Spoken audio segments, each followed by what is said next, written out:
Welcome to the Business Information Buffet Podcast, also known as the BIB Podcast, where everybody eats. The BIB Podcast is brought to you by the College of Southern Nevada's Small Business Entrepreneurship Development, powered by CSN Blackstone Launchpad. Are you ready to eat? Because this is where everybody eats. Welcome back, everyone, to the Business Information Buffet Podcast, also known as the BIB Podcast, where everybody eats, powered by Blackstone Launchpad here at the College of Southern Nevada. We are your hosts, Sean Torrey and Cordon Allen of Blackstone Launchpad student. How are you doing, good brother? I'm doing great. How are you? Oh, man, I'm feeling very dappled. You look very, you look very dapper. Very tailored. Very fresh. Thank you. Sharp. You look. I like that blue cardigan. Appreciate it. That tailor. I like that pen. I keep the cardigans. I like the cardigan. Cardigan is kind of the staple. I just feel very fly today. It's a fly day. It is a fly day, and because of the case of the matter of the fact that we're gonna talk about what I have on, we have a special gentleman in the place. Not just any place, but here at the podcast today.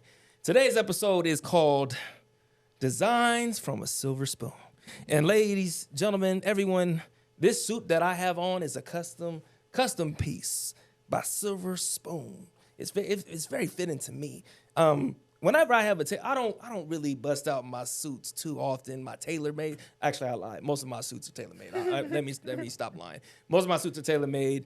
Huge shout out to Styles Smith says my brother, big bro, Ronald Smith. He's out in Baltimore doing his thing. He's actually OG in Vegas too.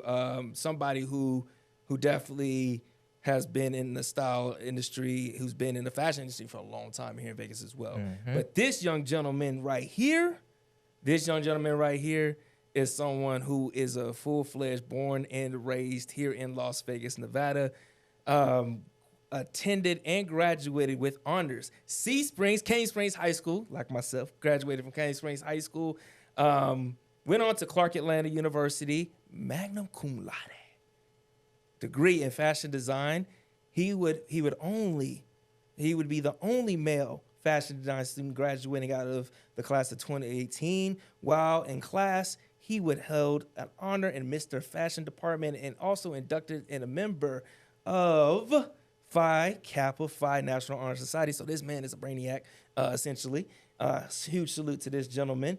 Being the first and the only student athlete to play NCAA football and major in design after graduating college, this good sir would work an unpaid intern and creative director of fashion house in Atlanta, Georgia, growing the company to a multi-million-dollar evaluation in a 3-year period. His concepts and designs have graced multiple runways, including New York Fashion Week, and he has been spotlighted in dozens of publications, including CNN, Fox Sports, HBCU Digest, and recently, MyVegas Magazines' top 100 men of success list. The list goes on for this young gentleman, and he is also an achiever, a scroller, a member of Kappa Alpha Psi Fraternity Incorporated. Huge shout out to you, good sir. Salute to you. D9 fam in the building, It's all love our way. It's all love. As long as you ain't, we're not going to go there. We're not going to do that. We're not going to do that. We're not going to do that. It's all love. It's all love. Everyone, the designer, the innovative achiever, our community stylist, Darion Weatherspoon. Good sir, how you doing? How you guys doing? Come on, man. How are you? I had to sit here listen to all that like a pastor when you just cross their leg and they hear their bio being read. Yeah. I wanted to make sure I did your introduction, right? You had me. Listen, sir, this is the suit that you made for me. This is officially the first time I'm wearing it in public. I promised you I was going to put this on when I had you on this show. So hey, appreciate it. It is on. And, sir, it makes me feel comfortable. It makes me feel good. As you should. Thank you, sir. Thank you, sir. So we're going to go right into it and talk about your blueprint, right? But most importantly, before we get into that, I want to salute you, too, as well. Being that we are here in Blackstone, we are powered by Blackstone, but we're here at the College of Southern Nevada. Your adopted father, we cannot go by and not say that this gentleman, everyone, is the adopted son of Tyrone Thompson, the fallen Tyrone Thompson, Assemblyman Tyrone Thompson, the great Tyrone Thompson. The man whose name is after the building, the student union outside. And you see this is a product of Tyrone right here. very fly, very, very astute, all those great things. So salute to you, man. Definitely wanted to just thank you for coming on and blessing us on the show. Pleasure to be here. I love the fact that I was invited. Of course. And I love to be thought about, and I love to be able to spread my message as far as I can. No, man, we're going to make that happen today because right now we're going to go into the blueprint, which is the first segment. And so when we talk about the blueprint, we ask how you got your start. Like, how did you start your blueprint? How did you start to design it? So this segment gives us more insight on how did our guests develop their blueprint in their business. So tell us, how did you get your start for one? Where did this inspiration come from for you to get Silverspoon, and how did you develop the blueprint? So my start really started when I was real young. My mom actually reminded me of a story. I was like maybe 7 years old, and we were in the garment district in California, and my mom gave me a budget of like $300. Okay. And she lost me for like 10 minutes, and she's like, "Oh, panicking. This is garment district. It's LA." Yeah.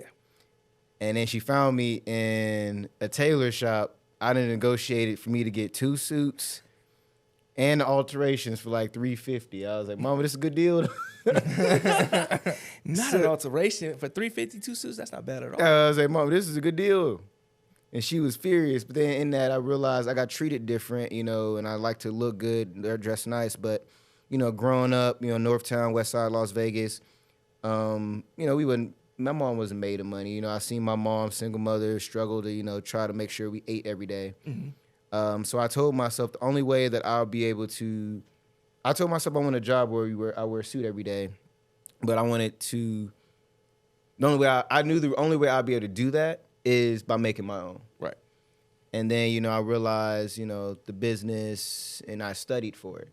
Most people don't know, 12% of the world's billionaires are actually in the fashion retail industry.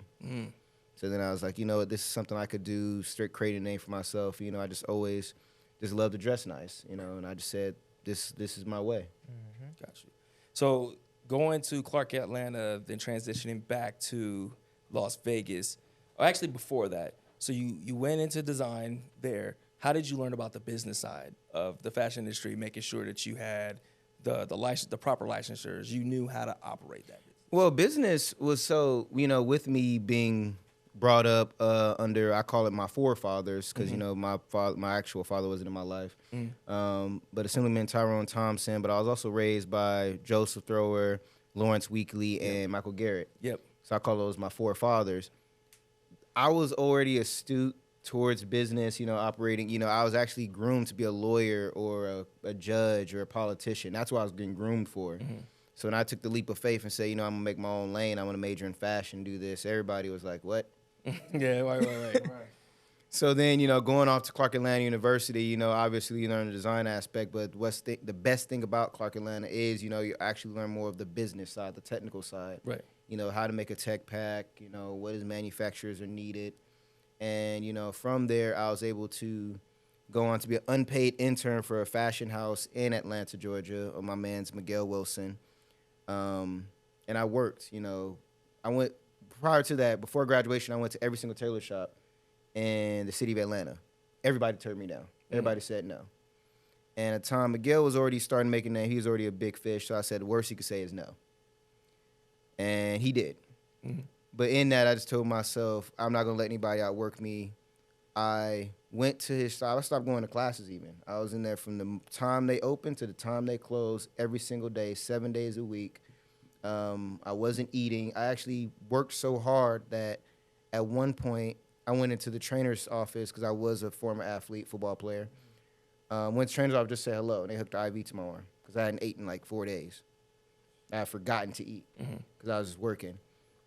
From there, went on to be his creative director and built that company to millions. I think right now he has 5 locations now. And, he just did, a lot of celebrities' weddings. He just did Pinky's wedding. Yeah. We worked together on the Waka Flocka's wedding, worked together on 2 Chainz's wedding. We actually were the first people to ever put Lil Wayne in a suit. Wow. In life. He's never worn a suit before. Wow. With 2 Chainz's wedding. That's smart. You put Lil Wayne in the suit? Mm-hmm. My goodness. Okay. Yeah, so to answer, being the creative director running his business, I got a crash course learning under somebody as amazing as him. Got you. So and it's funny you say that to have Michael Garrett, Bombay, Joe, all these, and they've been heavy hitters in the community of Las Vegas for a long time. And it's funny you said, as soon as you said you were like, hey, I'm gonna take a leap of faith and go into design, I can hear Weekly going like, what? I can hear Weekly being like, what? Oh, because the leap of faith really came at my signing day. Because on my signing day tape, I didn't know I was going to Clark Atlanta until I put on the hat. Okay. On my tape, it was Morehouse, Clark Atlanta, Stanford, and Harvard. Mm-hmm. Mm. And I put on the Clark Atlanta hat. Oh. And they were like, what are you doing? what do you have going on? Right. And I said, I want to major in fashion design. Now they really was like, and you're going to do what? Yeah. They said, well, I don't get a business degree or something. You can do the fashion side. I was like, no, I want to be an expert. I want to be perfect at this. Got you. And not only that, you have your own brick and mortar. You actually have your physical location on top of your website too, right? Yes. See, come on. Yeah, I did my grand opening last year in October. You did. Nice. And I remember going inside. It was a great experience. And from there, would you say your experience being an intern there with Miguel, that helped you get prepared for that brick and mortar there? And absolutely. I mean, because in that I watched him in the process of him. When I came in, he only had one actual physical store. Okay. He did a lot of business out in Miami. By the time I left, we had the Atlanta store, the Miami store, the DC store, and New York store. Okay. So, seeing the process of like going in, making a deal, making sure you're not getting beat on any deals, getting the insurance taken care of, and then just, the hustle, what it requires to get it done. Because unlike most people, I didn't do a business loan. Yeah. Every single thing that I have is self-funded. Self-funded. I started with $200 and started slinging suits out of the trunk of my car. Man. So when I walk into my studio every day, because I don't call myself my studio a store, because it's not a store, it's a private design studio. But every time I go into my studio, I'd be like, you paid for this. There's no bank loan. I don't got, so you got to figure this out, because you got a lot of your money on the line. Right. You know what? And I'm glad you said it, because we're going to dive deeper into that, and we're going to move on to the next segment. So we'll come back to this further.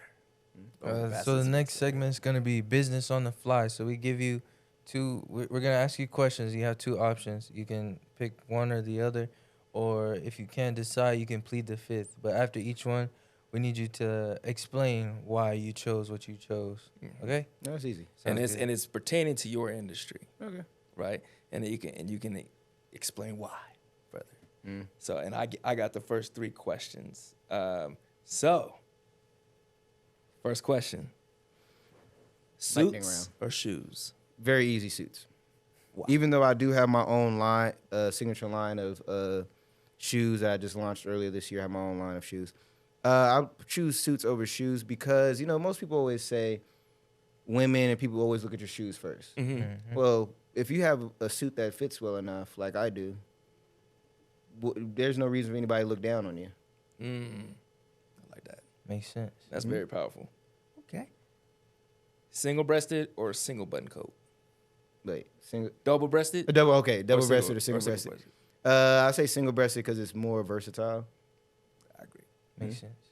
But I like the stance of a double-breasted. Oh, the double-breasted gives more of a regal nice. look. Yeah, it's more of a patriarchal look. Yes. But I got you.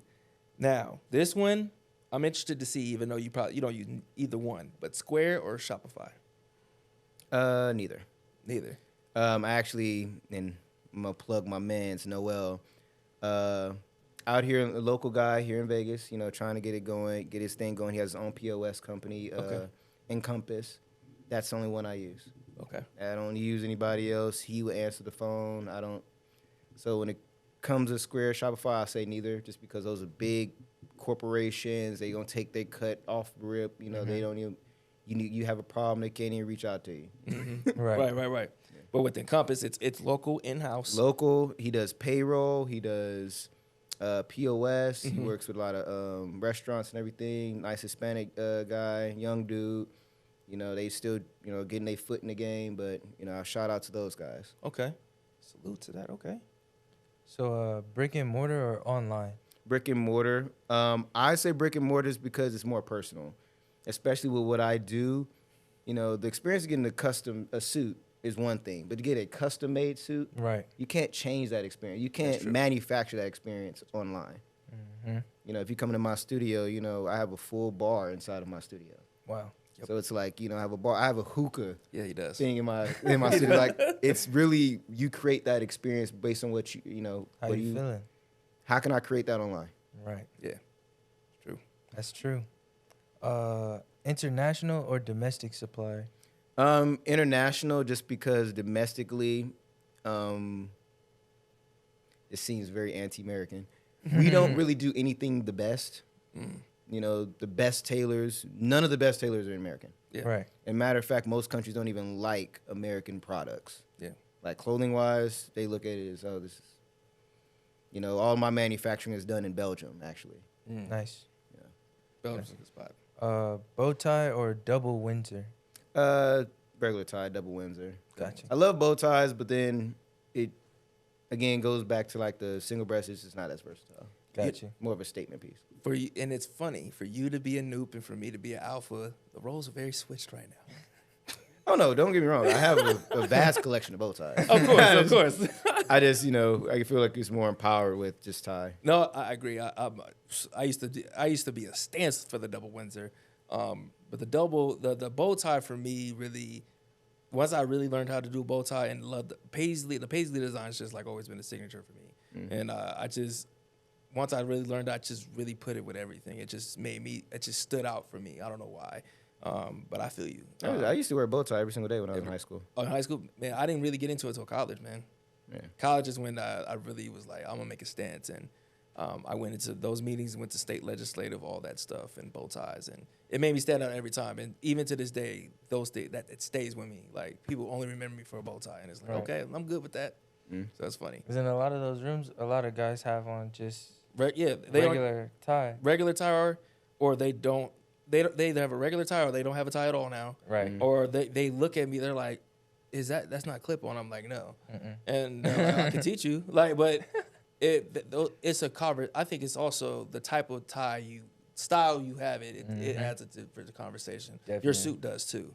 It's a level of confidence that you just have to have. Like anybody can put on a tie, but if you put on that tie or a bow tie, but if your confidence ain't there, you just look silly. I agree. True. That's why a lot of guys, when they come in and get a suit made with me, I ask them, because my company is based on two pillars, individuality and exposure. Well, I want you to be your most unapologetic self, but don't get something where you're going to look silly when you put it on. Pick something that you know you're going to walk around with your shoulders square and have that confidence. Now it don't matter if you got a tie, bow tie, you know, doesn't matter. Right. As long as you're comfortable and confident in it. Right. Again, you can't manufacture confidence. No, that's very true. factual. Very factual. So now we're going to move on to the next segment, which is the legend. So we talked about the blueprint. And when you look at a map or a blueprint of any sort, there's that little box in the bottom, which is the legend. It gives you the details of what's going into the blueprint, color code, and things like that. So we just have a few questions that's, you know, kind of more specific that we can dive into about what you do and about your industry. So my first would be what kind of, or besides the man you spoke of that you did the internship with, do you feel that there's anyone else that you met or came across that kind of instilled something in you to get you where you are now? Oh, yeah, absolutely. I mean, Sean was just talking about a gentleman, Ron Smith. I never got a chance to meet him while I was, you know, in school or, you know, growing up. But, you know, getting a chance to speak to him, knowing his legend, you know, he's a legend here in Las Vegas. Yep. I actually told him, I was like, him and another tailor in Las Vegas, Johnny Boston. Yep. You know, Johnny Boston, Ron Smith, they walked so I could run. You know, because Johnny Boston, he was really the only black tailor in dang near the state of Nevada. Ron Smith was really besides Michael Bombay Garrett, those two were the only real style experts that were Mhm. black in the entire state of Nevada. Anybody? So they went through the whole, changing an image, creating a culture, making people realize the suits were even important. Yep. And then Johnny Boston, he went through being a black tailor, just trying to get by, just trying to make it in a society where they look at us as second-class citizens. So they did it so I could actually come in as a young kid, only 26 years old, and really have a thriving business. Yep. So then, and I'm glad you said that, because we have students now. There's a lot of students that I come across here at CSN, also at the city of Las Vegas, different facets in the community as well. A lot of them want to be entrepreneurs. A lot of them want to break into the fashion industry. A lot of them want to do clothing, but they don't. Two things: they don't know how to figure out their niche, and they don't understand what the business really. They don't understand the business aspect either. Mm-hmm. They don't understand not just the licensures, but the taxes, or also how it operates, or how a lot of it is international. Like that's the first thing that I learned, or wholesale. Like most of everything they have is wholesale. They don't understand that whole concept, but they want to dive into it, or they think that you could just print something on a T-shirt and that's it. Well, I hate the people that say, "Oh, I have a fashion brand. I have my own fashion company." It's like, "Oh, what'd you do?" "I got this T-shirt." It's like, that's T-shirt company. It's not fashion. Right. Right. So, kid, if you were to talk to one of our Blackstone students, right, that's here at CSN, and they're talking about the fashion industry and they want to get into it, what would be your piece of advice to them that you didn't have when you were an undergrad student? Piece of advice that I have when I was an undergrad student is, well, I did have it, and it would kind of motivate me now. Be a scholar of the field you're trying to go into, and then ask yourself, how bad do you want it? A lot of people would jump into this saying, "Oh, I want to have my own fashion brand." Okay, what's MLQ? Mm-hmm. All right, have you seen a tech pack? Mm-hmm. What is your cutter's must? These are very simple, basic things in talking to a manufacturer that you need to know. Because, people say, "Oh, I can get something done for $10, get it made in China for $10, and then sell it for $30 here in the United States." Well, okay, so who is going to vouch for you when it gets to the customs? Right. Who's going to pay your duty and taxes? How do you have that taken care of? But see, a lot of people don't know that these are even things to worry about. Trust me, I didn't know. Mm-hmm. Right. But in that, I had to become a scholar of the game. I jumped into it, and I really had to learn and study. So if I can give anybody a piece of advice, is study. Like, study this field, study the game. Be a student of the game first before you want to call yourself a designer. Mm-hmm. And then also in that, show some respect for the occupation. Like, if you have a T-shirt company, do not call yourself a designer. Kind of like I always say, I'm a fashion designer. Other people call me tailor. Mm-hmm. I never call myself a tailor. Right. I always say I'm a designer. Right. Because to be a tailor is 20+ years of experience. Mm-hmm. I'm only 26. So understanding the terminology, not just the terminology, is not tactical, but understanding the different areas that it entails as well. Right. I remember you said that you played football in college. How was it? Like juggling football and also being on your path toward, fashion and entrepreneurship. It was ridiculous because I had to deal with all the jokes from other athletes, like all my coaches and teammates. But, I get over that. Right. But, being in the lab when we was at Clark Atlanta, I make a joke to the kids at Clark now. My class is the reason why they locked the building. Because we would break into because we were supposed to leave when the teachers leave. Right.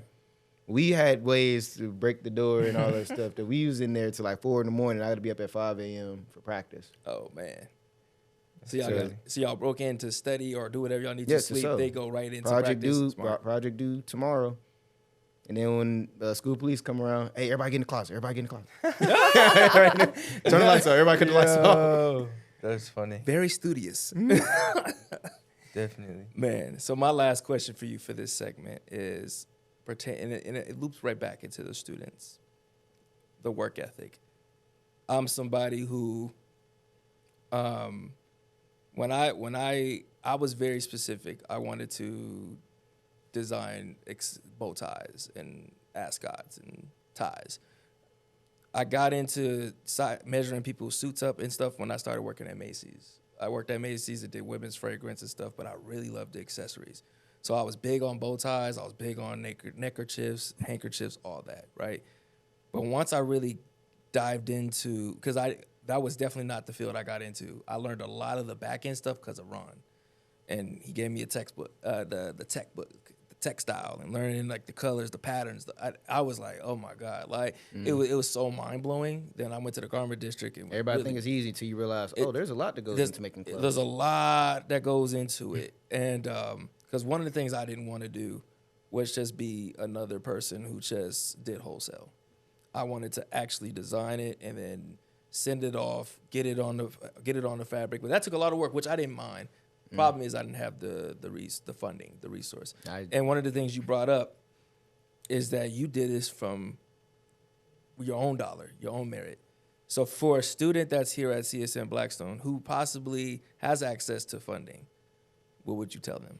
Well, if you have access to funding, make sure you're not wasting money in the wrong areas. But for those who don't have the funding, I say go for it. Yeah. That's the biggest, I say when I took my leap of faith, leaving my position as a creative director, I was making over $100K a year. I think my worst I was making like $140,000 a year. Man. At 23 years old, I had a condo in Buckhead. Mm-hmm. Like that was in the high rise of Buckhead. Right. So I gave that up to make $0. Right. Leap of faith. Right. I didn't. So in taking that leap of faith, I knew I had to work hard, work ethic. Again, how I have this. How bad do you want it? Like if you really want it bad enough, you'll figure it out. Yeah. Even now, I actually made a post about it literally yesterday where I was saying the problem with small businesses, people don't understand, and this is why I don't say hate. I love when people pat me on the back and tell me congratulations, but also don't like it because in a way it's like I'm not there yet. Right. And financially, it costs money to make money. True. The only way you can make money if you spend money, but in order to spend money, you got to have money. That's the problem of small business. If you give me $1 million, I could have been scaled up, been out here. My competitors, the people that win best menswear in Las Vegas, I love those guys. I'm not going to ever speak negative to their business.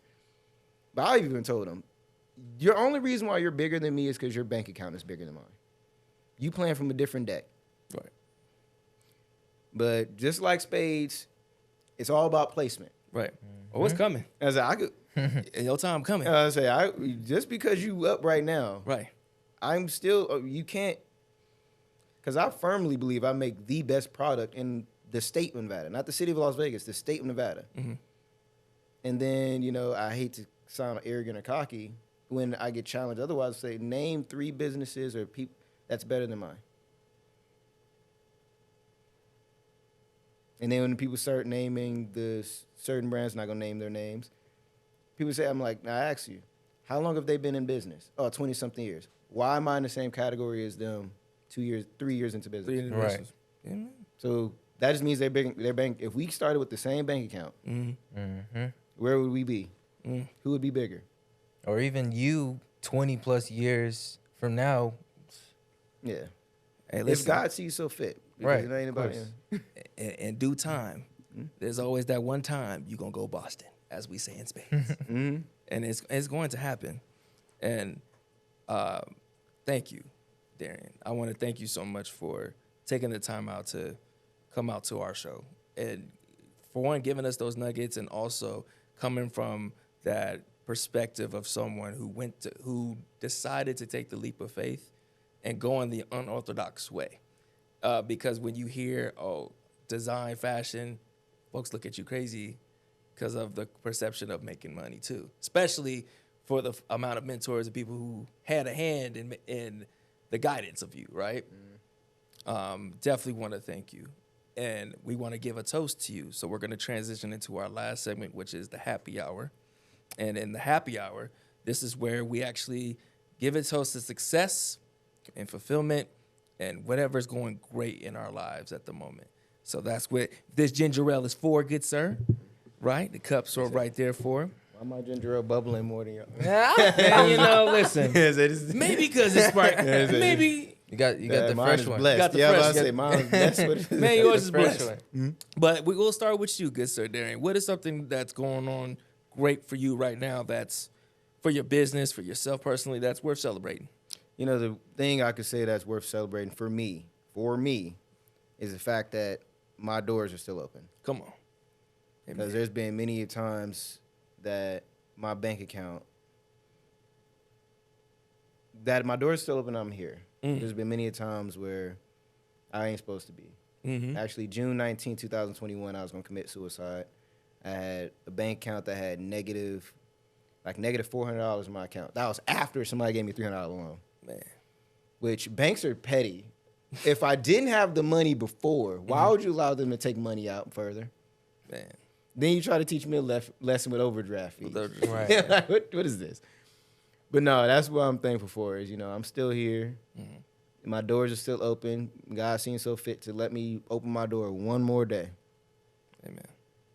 Cordon, how about you, good sir? I'm just happy to be here. You know, the family's in good health. Everybody's in good health. I'm in good health. And today was a successful day hanging with you guys.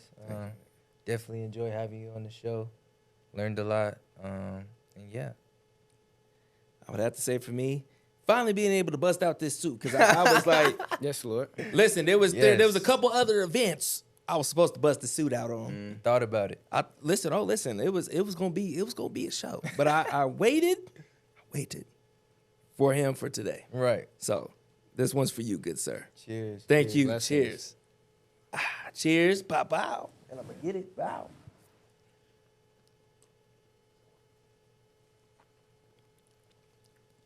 Refreshing. So, good sir Darion, if you could tell the people how they can find you. Yes, please find me. Which camera? Okay. That camera. Wait, that one. Okay. That one. Yeah, right there. You can find me on social media at silverspoon.co. Please check out my website, silverspoonclothing.co. And it's co, not com, silverspoonclothing.co. And then you can, I always say, call or text me anytime. I'll give you my personal number now, 702-234-2656. You can book appointments with me there, and if you just need any advice, style advice, give me a call or text.